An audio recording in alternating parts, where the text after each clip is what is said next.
Hi అండి friends, అందరికీ నమస్కారం. Welcome back to my channel. AP ఉద్యోగ పెన్షనర్లకు 2018 నుంచి 2023 వరకు గల పెండింగ్ బిల్లుల చెల్లింపుల తాజా సమాచారం అయితే తెలుసుకుందాము. సో పూర్తి వివరాలు అయితే వీడియోలో ఉన్నాయి. వీడియోని ఎక్కడైనా స్కిప్ చేయకుండా ఎండ్ వరకు చూడడం ద్వారా ఇన్ఫర్మేషన్ అనేది పూర్తిగా అర్థమవుతుంది. అలాగే వీడియోకి అయితే ఒక లైక్ చేయండి. ఆలస్యం చేయకుండా వీడియోలోకి అయితే వెళ్ళిపోదాం. ఏపీ ఉద్యోగులు మరియు పెన్షనర్లకు 2022 నుంచి జనవరి డిఆర్లో 18 నెలల బకాయిల చెల్లింపుల సమాచారం అంటే తెలుసుకుందాం ముందుగా. సో ఈ 18 నెలల బకాయిలను అప్పటి ప్రభుత్వం 3 సమాన వాయిదాల్లో అయితే చెల్లిస్తామని చెప్పడం జరిగింది. అవేంటంటే సెప్టెంబరు 2023కు ఒక సమాన వాయిదా, స్పెల్ 2 డిసెంబర్ 2023, మార్చి 2024 కల్లా పూర్తిగా చెల్లించడం జరుగుతుంది అని అయితే చెప్పింది. అయితే వీటికి సంబంధించి షెడ్యూల్ ప్రకారం 3 విడతల సమయం పూర్తి అయిపోయింది, కానీ వీటిలో ఏ ఒక్క విడత కూడా ప్రభుత్వం అయితే ఇచ్చిన మాట ప్రకారం అయితే హామీ నెరవేర్చుకోలేదు. సో జూలై 2022 14, 15 నెలల బకాయిలు డిఆర్ చెల్లింపులు అయితే జరగాల్సి ఉన్నాయండి.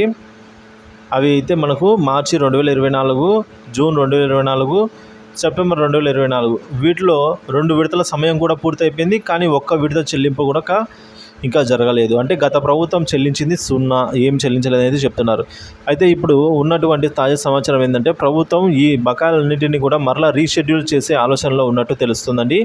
సో మళ్ళీ ఈ బిల్లులను కొత్త ప్రభుత్వం వచ్చింది కాబట్టి మళ్ళీ ఈ బిల్లులను అయితే రీఅప్లోడ్ చేసే అవకాశం ఉన్నట్టుగా చెప్తూ ఉన్నారు. అప్పుడైనా పేమెంట్ అయితే జరుగుతుందని. సో ఇక 11వ PRCకి సంబంధించి బకాయిల విషయానికి వచ్చినట్లయితే వాటిని కూడా 4 సమాన విడతల్లో అయితే చెల్లిస్తామని ప్రభుత్వం చెప్పడం జరిగింది. అవి ఏంటంటే 2024లో 10%, 2025లో 20%, 2026లో 30%, 2024లో 40%గా అయితే చెల్లింపులు చేస్తామని అప్పటి ఉద్యోగ సంఘాల నేతతో హామీ ఇవ్వడం జరిగింది. అయితే ఈ సంవత్సరం అనగా 2024లో జరగాల్సిన చెల్లింపులు జరిగే అవకాశం కనిపించడం లేదు. ఎందుకంటే ప్రభుత్వం ఈ యొక్క షెడ్యూల్ని మరలా రీషెడ్యూల్ చేసే ఆలోచనలో ఉన్నట్టు సమాచారం. ఇక పెన్షనర్ల PRC అరియర్స్ జీవో నెంబర్ 106 ప్రకారం జనవరి 2023 ప్రకారం 4 సమాన వాయిదాల్లో జమ కావాల్సి ఉంది. ఇప్పటికీ ఏ ఒక్క వాయిదా కూడా జమ కాలేదు. పెన్షనర్లలో పెండింగ్ బిల్లులకు సంబంధించిన జీవో విడుదల చేసినప్పటికీ అవన్నీ కూడా ఇంకా అమలు కాలేదండి.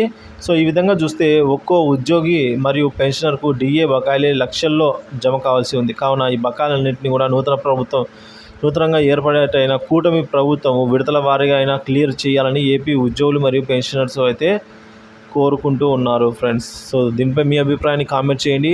ఇలాంటి లేటెస్ట్ తాజా న్యూస్, ఏపీ ఉద్యోగ పెన్షన్ సంబంధించిన తాజా అప్డేట్ న్యూస్ కోసం మన ఛానల్ సబ్స్క్రైబ్ చేసుకోండి. Thank you for watching this video.